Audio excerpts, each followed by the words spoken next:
Money stops nonsense. Actually, Money stops nonsense, and we should not deny the fact that money stops nonsense. If I go further, I'll say that unfortunately we worship money too much in this country, but let's leave that side of the conversation. But money stops nonsense.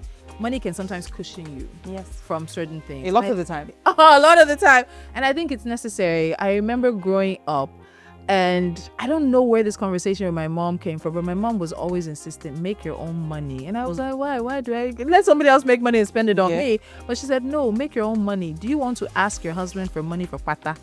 And in English, pata is basically underwear. Pants. Do you want to be asking your husband for money for underwear, money for pads, money for makeup? Hello, do you know how expensive skincare is right now? My husband, if my husband found out how much I was spending on skincare, he might kick me out. Do you know how much it is? We get into these big conversations, and the guys will come and say, yeah, but the girls too, all they want is money. And then the girls will be like, hello, you're asking me what do I bring to the table? Have you seen a pregnant woman who gives birth and loses all her limbs to sepsis? Don't come and be asking me what I bring to the table. And men And too will dating in complain. Lagos is the ghetto. The actual You will ghetto. come and talk about it.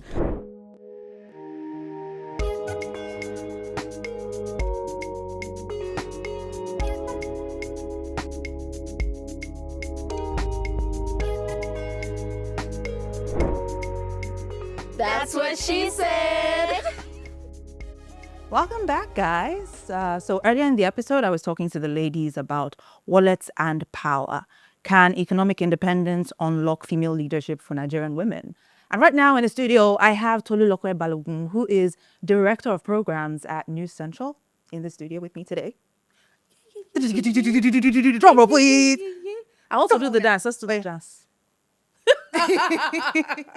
Welcome. Thank you so much. So I was like, okay, you know what? Tell us a bit about yourself, about work, and then just leave work from one side. Tell us something else about you that we should know. Okay, so I'm Director of Programs for News Central. I oversee about, I think, 6 units with responsibility. I think my team is around 30-something right now. It's not easy, but it's enjoyable work. I like the challenge of the fact that every day there's something new because we're a news channel. So we're trying to find where we fit in the news and tell the news through our own voices, especially for an African audience. So I also co-host and lead produce the award-winning show Jasiri, which is also 4 absolutely fantastic women who have different backgrounds and perspectives who come together to talk all things under the sun. So whether it's politics, it's mental health, it's economics, whatever it may be. Like today we had a Nollywood producer and director, and we went through a number of issues from Nollywood not having fresh faces. Which producer? We had Biodun Stevens. Oh, I love her. I'm working with her. It was amazing. Working with her tomorrow, actually. Oh, it was absolutely amazing. She said she's coming back, so that means you two are coming to the show. Come on now. Fantastic. So aside from that, I like to cook. I love baking. So I bake with my daughter. I have a 10-year-old daughter. I have Coco. She's gonna love this. I've been married for I think about going on 13 years. Oh wow! How old are you? I can't ask that, but gosh. I said that you should never ask. Jeans, I shouldn't have asked, but can you see her?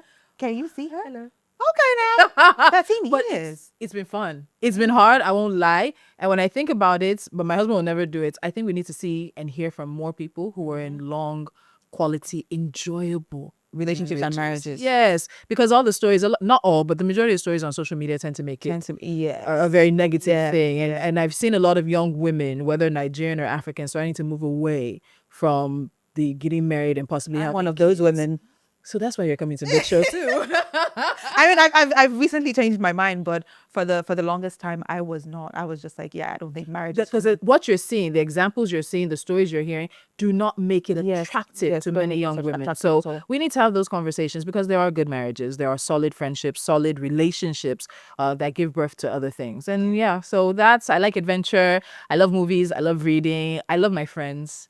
I've had some of the same friends, I think now going on almost 15, 20 years. And I've also realized as I've gotten older that it gets harder to make friends. Yes. So cherish the good friends that you have. Hold them tight because trying to say, what's your favorite food?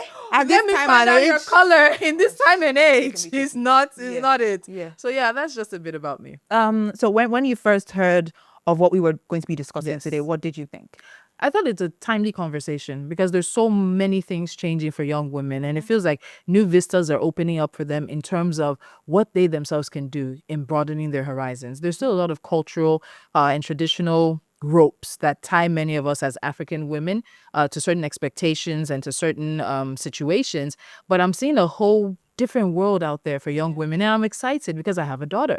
I want to see her believe and act like there's nothing in this world that she can't do. There's nothing in this world that she can't dream about. And what she wants to be changes every other week. Yes, I can imagine. But we've accepted that. And once she says it's something else, okay, go and find out about it. Go and learn about it so that you're educated, you're knowledgeable about it. If you say this is what you want to dedicate your life to, find out the ways to make it profitable, because she's also very...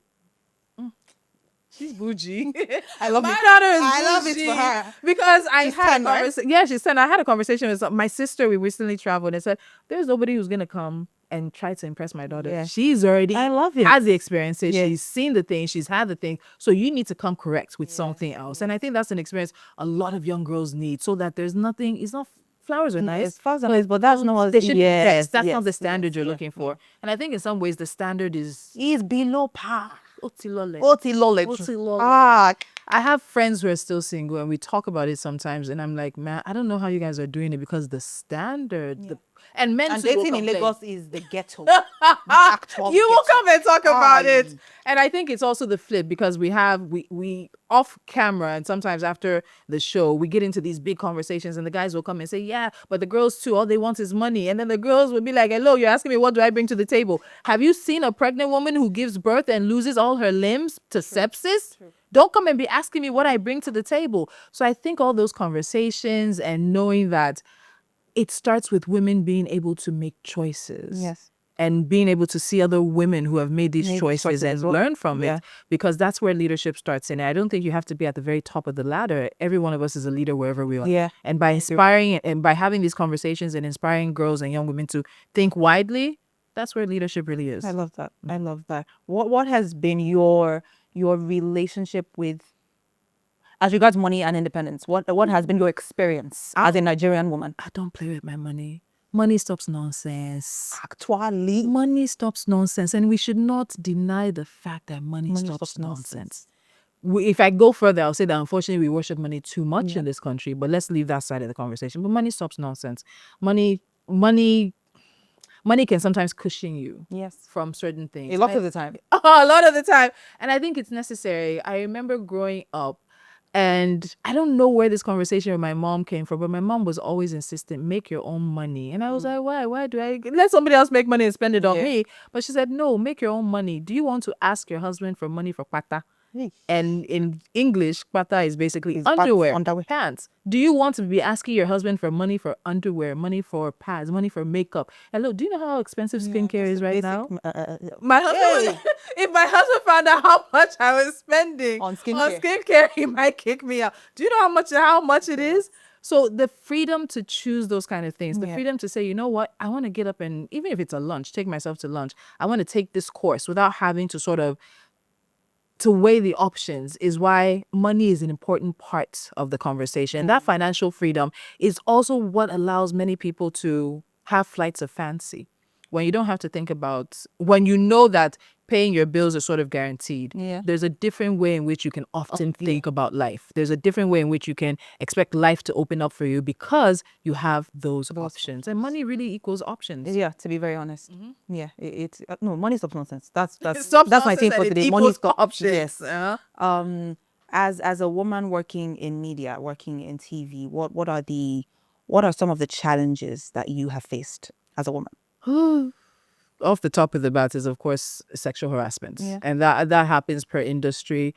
With journalism, because we spend so much time, I don't think many of us actually clock out. Because even when I physically leave the office, You're still working. I'm working. I'm constantly looking for how stories can be relatable and be brought on my show. Yeah. The stories that I might want my team of producers to follow up on and stretch into a documentary or a mini feature. You're always thinking about, how can I use, in an unfortunate way, how can I use this story, even if it's a bad story, even if it's a sad story, how can I use this story? How can I bring this story onto TV? And so when you have those situations, you're almost always connected to the office, or you're almost always in the office pulling long nights and long hours. So there's sexual harassment. I remember when I was starting out, I was at I started out in one of the NTAs, let me not mention, and I had covered stories and everything. And there was somebody who was owing the station money, and I had gone back to school, and the person said that they should send me to collect the money or he will not pay the money.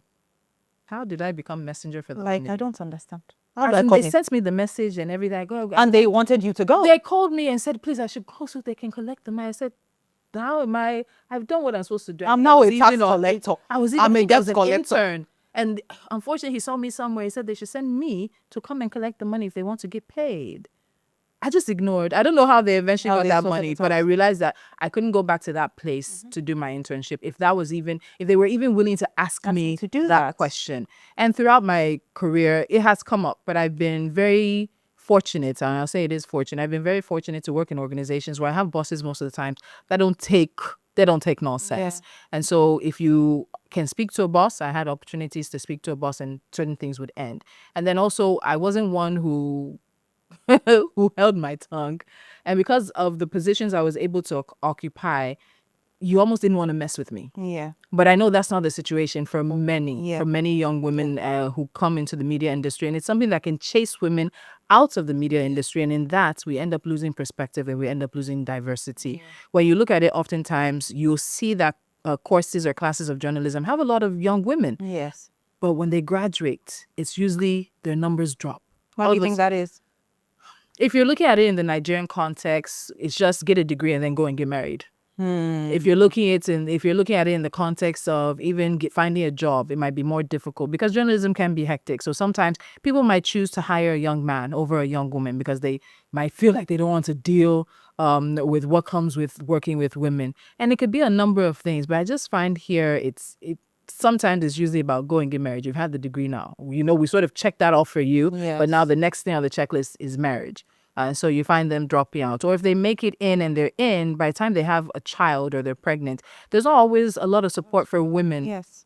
There's not always a lot of support for pregnant women and even afterwards. So I think a lot of companies really need to invest in on-site creches, on-site daycares. Yes. So even if it's up to 6 months, 1 year, if I know I can bring my child to where a child is okay, you get my attention, you'll get my dedication. And I think that's something they should consider. So off the top, we'll talk about sexual harassment. And then there is something interesting that tends to happen as well, and many women don't clock it, is benevolent sexism.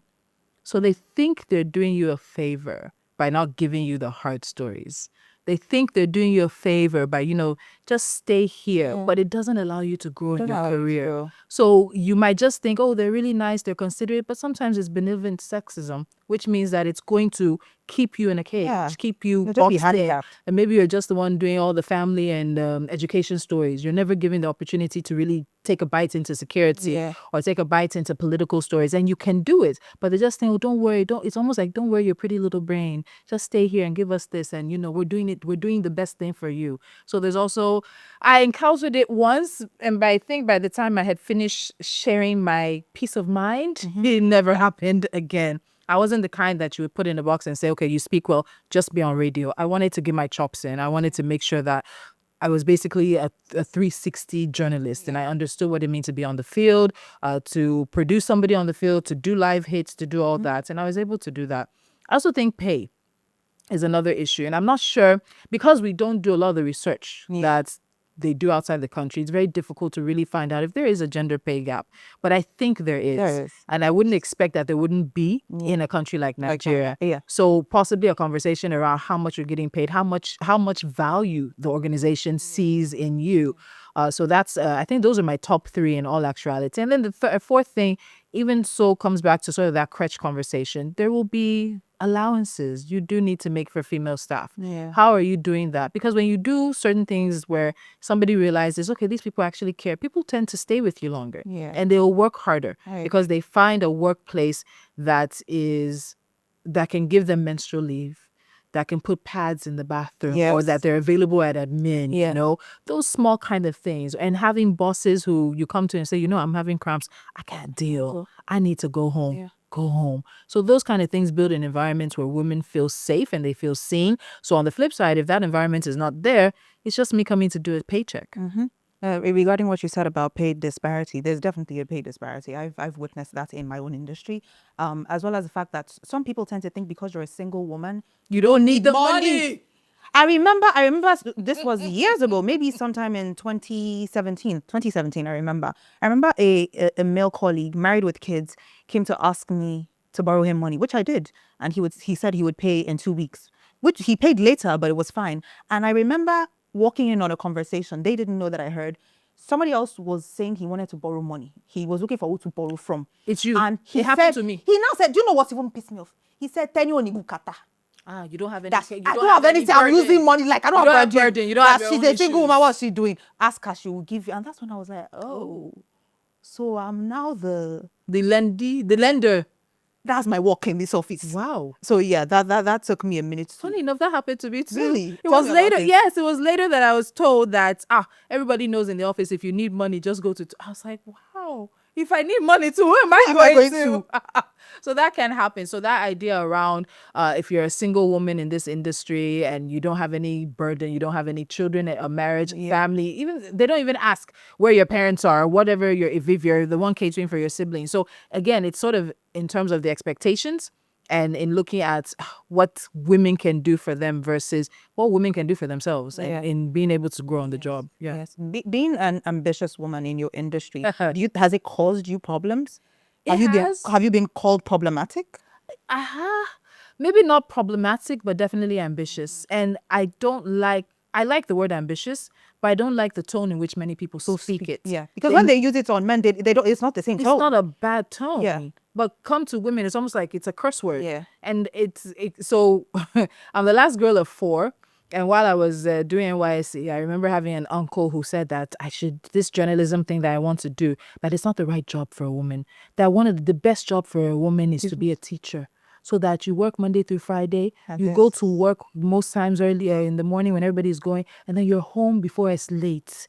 That's the best work for a woman. To be a teacher so that you can be there to take care of your husband and children.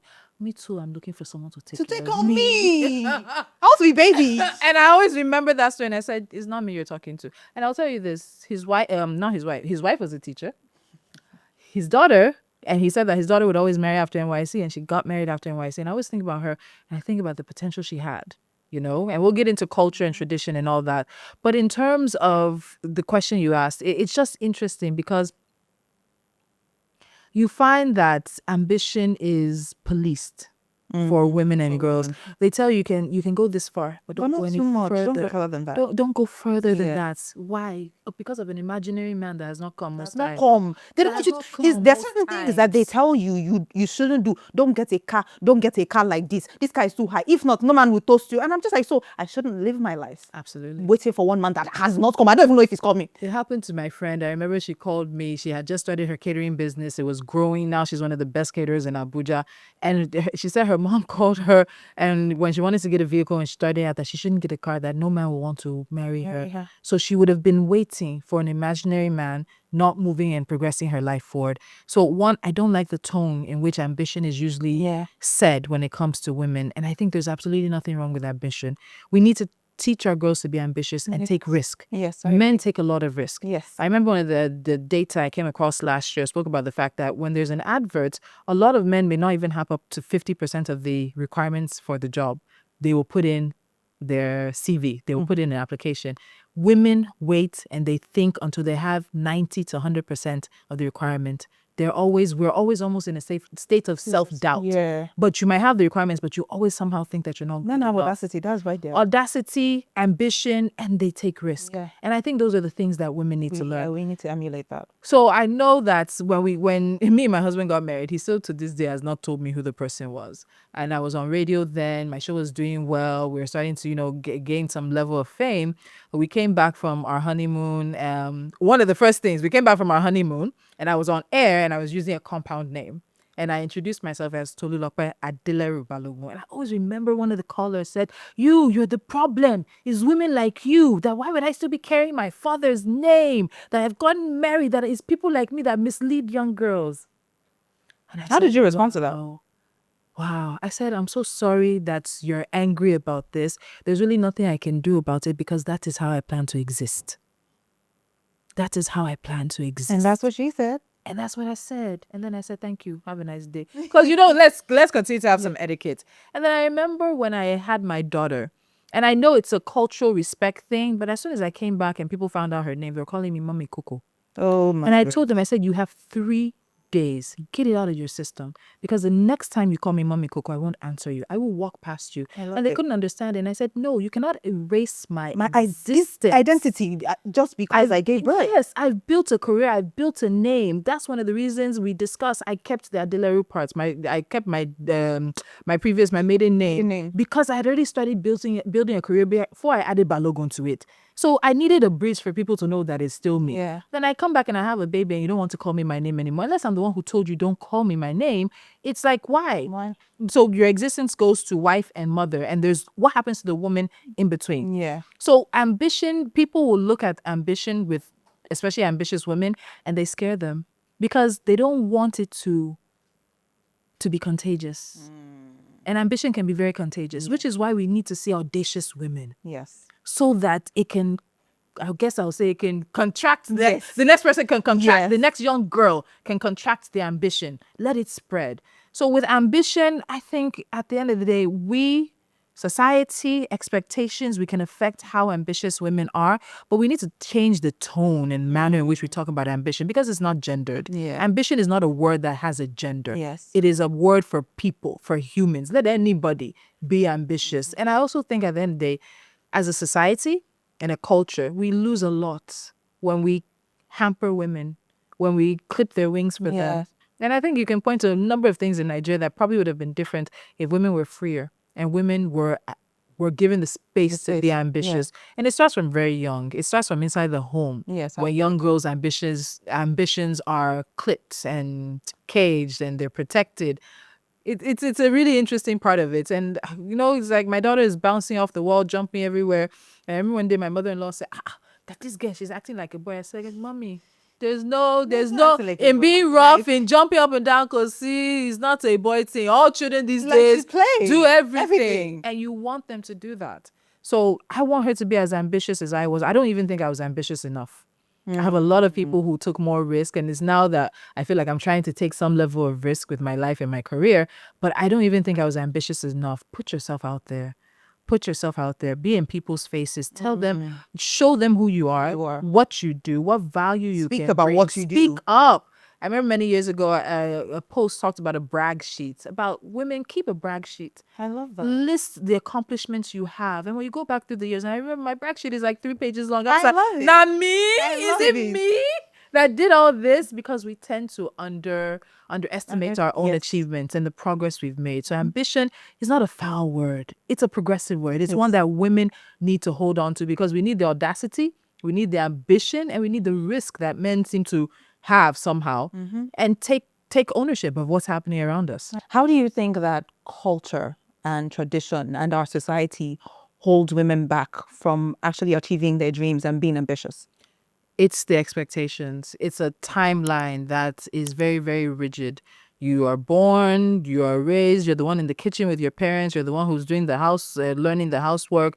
You get to a certain level if you are, I want to say blessed at this point, because even education is not guaranteed for many girls and women. But if you're blessed to go to university, as soon as you come out, people are counting for you. It's like, because to some people, marriage is an achievement. Yeah. I won't knock them for it, but I feel that they put it as the only achievement. The only or the ultimate. Or the ultimate achievement for a woman. Because it feels like if you don't have that MRS, that you haven't achieved anything. I think it's a lie. I'm very happy to be married.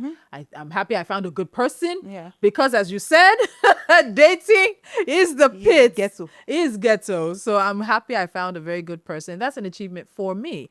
And I'm happy we've stayed married and we've managed each other for this long. But it's not my only achievement. My life story is not going to end at the writing that, she was married to a man named Rotimi Bagalogun. It's not going to end there. Yeah. There's so much more to that. Culture and tradition are... I remember we had a guest a few weeks ago, and they said something that always stuck to me. We are being held hostage by our dead ancestors. As how culture holds people, especially women. We are being held hostage by our dead ancestors. But all of us, most of us probably did some form of sociology. Yeah. Culture is not static. It's dynamic. It's dynamic. As people learn and they get to understand more and know more, they do better. They have better expectations. So I think there's fear that men have that we're trying to destabilize the order of things, the natural order of things, as maybe they will say. And so many men, they're struggling with the young ladies of today because these young ladies are not their mothers. They're not their aunts. I say it a lot. Many men want to marry women like their mothers. but they don't talk to those mothers. Did you sit that mother down to really hear about her perspective And what they went through. and what they and went how they felt through about what they went and the sacrifices they made that were automatically either expected of them or thrust on them? Yeah. Your mother had her own dreams. But a lot of times she was told that her dreams were not as important as the dream of the husband or the father of her kids. And then young girls, they don't want to marry men like their fathers at all. Yep. Because their mothers and their aunties have talked to them, have told them, don't do what I did. Don't give up a part of yourself the way I gave up a part of myself. And I know young women are being called selfish for it, but there were people who were selfish before the young women, the men that were expecting all of that to happen for them. And so culture and tradition, they're great. They remind you of who you are, where you came from, but they have to change. We need to be a people that can recognize we know better, so we do better. And in terms of that, it's a evolving conversation because even our cultural evolution is not in a bubble. It's a cultural evolution that's happening as the world itself continues to evolve. And so we need to be able to see the good and the bad out of all of it. So there are expectations on the men, and I think a lot of men can struggle to be married to successful women. Yes, the story I was telling, we came back from honeymoon, and I remember one day my husband we were just talking and everything. I probably had gone to an event and come back. He said, he has a friend that told him that he couldn't be married to somebody like me. And even then, I was not as visible as I am now. And I was like, why? What happened? He said that no, his friend said that the wife would he'll wait until I marry you. Before you tell me that, I would have had to give up my job to stay married to him. I just looked at him. I said, who is it? He said, I can't tell. I said, who is it? To date, he has never told me. But it just made me think about how that happens for so many women. Which is why marriage is not probably as attractive as many young girls as it should be. But if this was a conversation that happened before your marriage, what would your response have been? It's still, who's that friend and why are you friends with them? Why are you friends with that kind of person? If it was a conversation between you and your partner, not something his friends Oh no, it's not gonna happen. It's not. It's not. I had a conversation with my sister when we visited, and I realized how much my mother sacrificed. And I remember the dreams that she had, and I know those sacrifices have been good for me, but I also realized that it left her wanting more for herself, and I don't want that. I don't want my daughter to want more for herself. I want her to know that she can do anything and everything. But that happens because she sees me doing it. So there are times it's so funny. There are times I'll go out with, where are you going? Are you not going with your husband? I said, no, I love you and your daddy, but you guys are not the entirety of my life. I love that. I tell her, she'll just look at me like, oh my God, it's breaking my heart. But I'm like, you're going to leave me. Yeah. You're going to leave me in the next 8-9 years. And I'm going to have to deal with the fact that I might have wrapped my whole identity around being your mother and being his wife. Where else? What else do I look to? So I told her, I love you guys. I love myself too, but I like to have fun. I like to go out. Just because I go doesn't mean I don't love you any less. Doesn't mean I don't want to spend time with you, because I want to show her an example of living a full life, even as a wife and a mother, but not one tied to being her mother and being his wife. And so culture does that. Culture ties down. It's like a balloon that wants to free float. But the balloon is anchored because it's been tied. There's so many women who have given up their dreams and their ambitions because it's been expected of them, and they probably weren't raised in a family that gave them the option to speak out. Yeah. We were raised that way, and me and my sister joke that it's like my dad might be regretting that because there's nothing that man can say right now. But we were given the opportunity to speak out. We were given the opportunity to make mistakes, to have our own ambitions. Yeah. We were never told you had to be this, this, this, and this. And so that has shaped a lot of me. And I think it's just an opportunity we miss in caging our young women and our girls to saying wife, mother are the biggest achievements you'll ever have. If they are for you, no problem. But it's like the feminist debate. It's all about the choice. It's about being able to choose that is enough for me, and somebody else saying it's not enough for me. And culture has to evolve because you're coming to a situation where you guys don't want to get married. You guys don't want to have children. But that's the expectation. Yes, And so when you go somewhere and somebody's constantly asking you, when is it your turn? Or when are you bringing someone for us? When are we coming to pay bride price, or somebody's coming to pay bride price? You put this pressure. And I think it's also why some young women find themselves in wrong relationships. Yeah, wrong relationships and wrong marriages. And then there's a flip. So we've had several conversations on the show about toxic masculinity and the need for men to evolve. And the guy who came, fantastic. He works with young boys in Nigeria, helping them to work them, to evolve themselves. I'll keep using that word. I like it for this. To evolve themselves. And it's a struggle. Men, there's a conversation that men think that we're trying to make them feminine, that we're trying to weaken them, and we want to make them weak men. Yes. And it's not about that. So asking you to be emotionally available, do the emotional work that you need to do. As such a chore. As such a chore, be a partner, and you want all of them want this submission. What am I submitting to? Have you submitted to yourself in terms of healing, in terms of knowing what it means to be a man? And so many men, I can't speak for them, but I think they're struggling to adapt to a world that's changing around them. And culture, it's going to change, whether you like it or not. So it's either you struggle and you fight it, or you find your place in it and root yourself in what you knew before, but also allow what you know now to help you direct yourself towards the future. Do you think that women depending financially on men hinders women from taking up leadership positions? Absolutely. Money stops nonsense now. Money stops not when I have my money and you say, oh babe, I can't do it for you now, you have to wait, I have this project. Okay, I'll do it myself. And a lot of men don't like I'll do it myself. They don't like it. But beyond that, there's a sort of confidence that comes when you've made your own money. You've worked for it, you've made it, and you're actually spending it. You're either spending it on, maybe it's a vacation, maybe it's a pedicure, or you're spending it on a course that continues to elevate you so you can progress in your career, or you're spending it on a project. Being financially dependent on anybody is not it. I find that in our society, when women are being seen as financially independent, it raises a lot of questions. You see, in my industry, for example, you see actresses that are building houses, doing businesses, like buying cars, and you go under their comment section on posts, and people are constantly questioning them. How do you have the money to do this? I remember going on vacation after my father passed sometime last year. It was just to Kenya. And I posted a TikTok it was just me, but I was on vacation with me, my sister, my friend, and her husband. And somebody came in my comments and was, how many films she don't do safe, where she don't they go on vacation? And I said, just to Kenya. It is a problem that I'm going on vacation to Kenya. Even if I was going on a multi-million-dollar vacation, why am I being questioned for having the financial independence to be able to cater to myself? It's like you're doing too much. It's like you're doing too much because the expectation is that somewhere, somehow, it is a man that's financing you. So we have to separate ourselves from the idea that it's only men that can finance anything. That is men that can take you on vacation. It's men that can build house for you. And that's why I say a lot of young men are going to struggle with the young women that are finding their feet in society now, because they're not stopping to ask your permission to do anything. They're not stopping to ask your permission to spend money that they've earned. One, you don't even have the right to question somebody that you don't know. No. So is it only movies you do? Do people not know about investments? Even if it's only movies I do.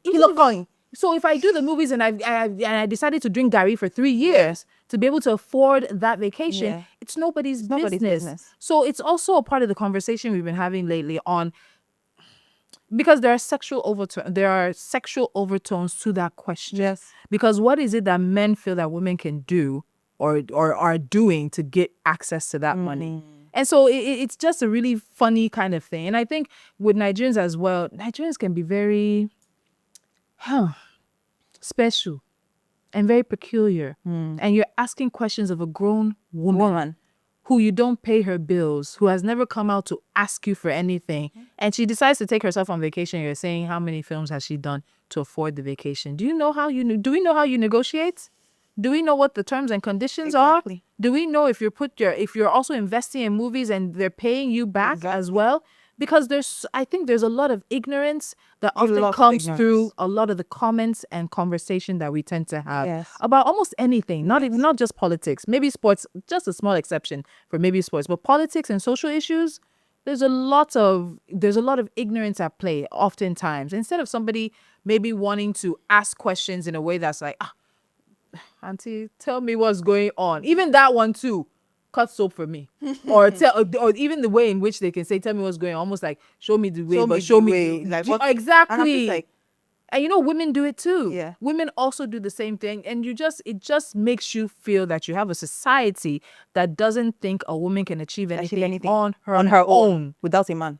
And there are some babes that are living well and they're living quietly without a man. Yeah, very much so. Very much so. Okay, so what do you think is missing in female leadership here in Nigeria? I think I'll say a bit of transparency as to how hard it is to be a female leader. I've shared on my show before that because, it's definitely different for men and women, and then married men and women, it's also very different as well.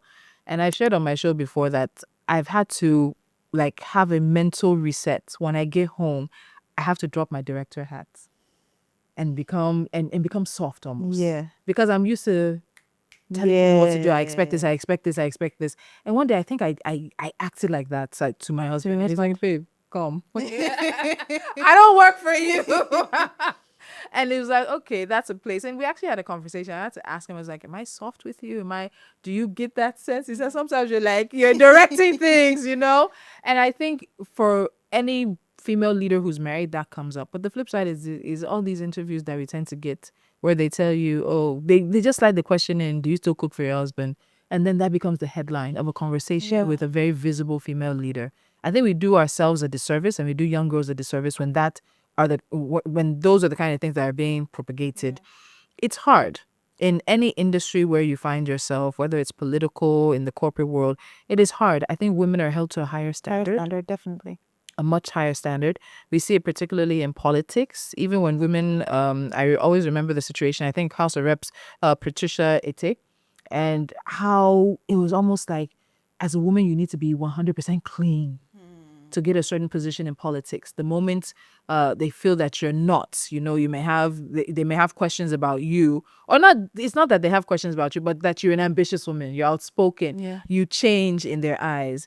So it's hard. It's hard because there are expectations of almost how you should behave, expectations of almost to have a clean track record. And even when you do all of that, people will still find a way to taint your reputation. I remember I think it was last year when a major bank in Nigeria announced a woman as their new MD. And people were like, is she married? Does she have children? Yes, I saw that. It was a very ridiculous conversation. Meanwhile, her list of accomplishments and achievements were almost like 5 pages. But everybody was just dissecting her. And they would never dissect a man like that. And they would never dissect a man like that. And the truth of the matter is, data shows you that married men tend to make more money in their lifetime and progress higher in their careers than married women because there's someone picking up the slack. So if we're looking at it in terms of leadership, if you're going to be a female leader, if you're looking, even if it's politics or corporate, one of the biggest decisions you'll make is who your partner is. If you do not have the right partner, all that ambition can be absolutely derailed. True. Absolutely derailed. So there's the perceptions you have to deal with. There's even the choice of partner you have to deal with. Then you deal with the society. Is our society fully ready for the type of female leaders that we even need? I think we've had some good ones. Yeah. We've had some questionable ones, but so have the men. Yes, of course. Men have had good leaders and they've had questionable ones. Why does a woman leader have to be, like the Virgin Mary, have to be so clean and have to be so pure for her to be considered? We've had female politicians on the show, and I always remember one who came into so first of all, she was talking about the meetings that they hold late at night. But then she now shared another story in which I think she was running for the chairmanship of something, and it was the women who were her biggest issues. They said, why would you be telling my husband what to do? I don't get. Yes. Why would she get that position and then in that position be telling their husbands who would be subordinates to her in that political position what to do? So you have to also work on women. Women also have to be able to accept female leadership I agree. in all ramifications. None of the emotions of being strict, disciplined, being ambitious, again, going back to that, are gendered. These are just human emotions. We need to accept them as human emotions that men and women have on the job. So you have to talk about, of course, the oh God, oh God, oh God. Then then you can have to deal with sexual harassment Exactly. on the climb up the ladder, and it can be different in different environments. Yes, And different so industries. there are just things that just so you go. I travel. I travel when I leave my husband and I leave my daughter. And I have a nanny. And sometimes he'll tell me, you didn't call. I said, I'm out of town. Don't worry. I know where you are. I know you guys are safe. But it's easy for me because I have somebody who's not afraid for me traveling. I have a Yes. lot of people whose husbands would not allow them to travel like that. They will travel, but Yeah, we but need it's to an know what issue you, when- but it's an issue. And so that ends up limiting women's prospects because the opportunity you have to do the networking, to do the collaboration, to even just put yourself out there is reduced. So again, that will now go back to culture changing about how it expects women to be. But I also think every woman is a leader wherever she is. Everyone is a leader wherever you are. Whatever you find yourself doing, do it well. You don't ever know who's looking. I don't think all role models need to be celebrities and politicians, and role models can be next door to you. Just a woman doing things differently, living her life, and showing that where I am, I'm very okay with it. I'm here. I'm doing great. And I'm doing great. And I think that can also be leadership, especially for young women and girls. And then if you're going to do it, get involved from school. So I was I was busy in school. I did mock trial. I did mock United Nations. I think I was vice president of the student body. I did helping hands. So we did a lot of charity work and community service. Leadership is not, it can be taught, but it's taught because you're taking it on. Sometimes people are not going to ask you to be the leader. You need to step up and show what you're capable of. doing. And you know, we all don't like to raise hands. We often like to be called on. And then it makes us feel good that, oh, they thought of me. But sometimes they won't think of you until you put yourself out there, until you make yourself visible, until you show the value. Very true. And leadership is about showing value. Be valuable. Once you're valuable, you're a leader.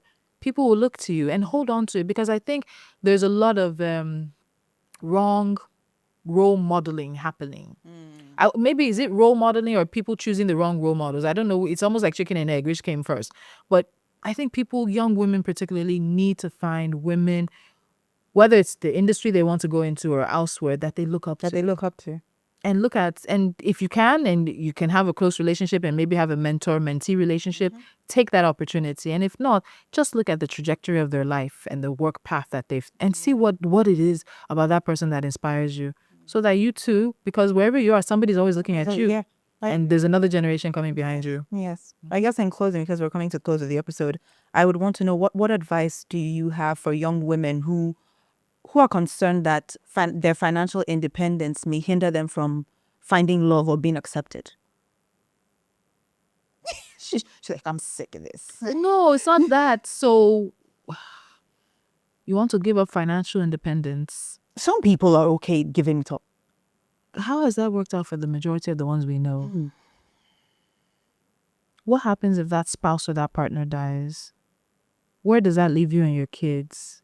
I do something on a yearly basis. I told my husband recently, just look at me like I was crazy. And I said, sometimes I just sit and I think about my salary. I think about what I have.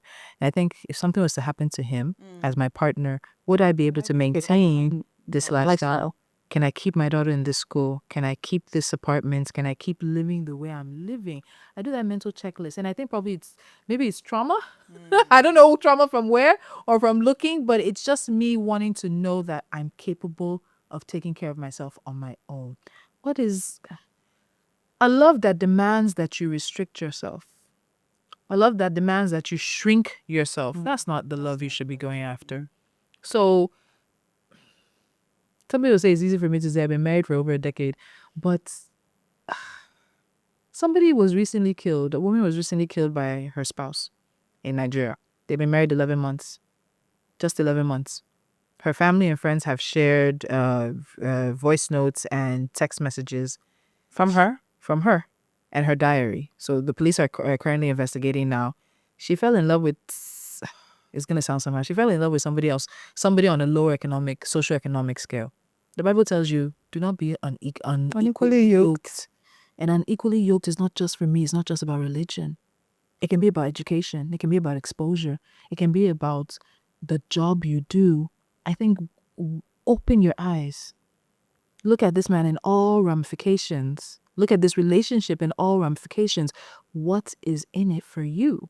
Because let me tell you, men ask themselves, what is in it for me? I think sometimes women need to start dating like men. You need to start dating like men. Be that brutal about it, because this is a decision that is supposed to be a lifelong decision, and that one decision can be so vital to what your life becomes. So look at what hopes and dreams do you have. Does this person hold your hopes and dreams as theirs? Do they push? My husband fights me sometimes. He thinks I'm too relaxed. Like, babe, get out there. Go and talk to this person. I know if you talk to this person, this will happen. And I'm like, yes, manager. Yes, sir. Yes, sir. I love it so much. Yes, manager. And he's like, have you done that thing? Did you send that email? I told you. And I'm like, I take it for granted, but I know so many women don't have that. And that's what you should have. You should have a cheerleader. Yeah. You should have a coach. A number one You should fan have that a is number always one supporting you fan, and cheering for you. always. Because you are worthy of having your dreams and ambitions come true. Hold those dreams and ambitions very tightly, because you deserve it. Yeah. You know, you deserve it. Everybody's dream and ambition, even if it's a small booker on the street, is valid. It's valid. It's valid. So if you're looking at love and your ambition and what it is, when you paint that picture, does that person fit into it as a cheerleader? Do they fit into it as a fan, or do they fit into it as competition? There are couples that compete. There are couples where you can never earn more than the man. So you got to consider, yes, we all live for love. A lot of people want to have children. They'll decide whether or not. But does this person, when I take away all the fancy of love and the supposed butterflies, which we're now hearing that they're not actually butterflies, that's actually your intuition telling you to run. If that person gives you these so-called butterflies, when you take away all the nice, lovely feelings, what are you guys talking about? What are the projections they're giving you? What are they telling you about their career and then about your career? Is your career second? What are the plans they have? I think these conversations need to be so much wider than I like him. I get that. I love him. Love will not pay bills, though. Love is not the only thing that matters. It's one of it, but it's not the only thing that It's matters. not. It's not. Things that matters. But I'm so glad that you came in today and had this conversation. Love having. Thank The only thing I need to say is money stops nonsense. Money stops nonsense. nonsense. It stops a lot of nonsense. And this country, we know how things run. So fine, make your own money. Yeah, make your own money. Make your own money. So yeah, thank you so much for being here. Thank you for having me. Thank you guys for being on this episode. I remain your host, Teniola Aladese, actor, producer, casting director sometimes. And ambitious. Oh my God, come on, ambitious woman. Thank you to Tolulope for being on this episode. Thank you so much. Thank you guys.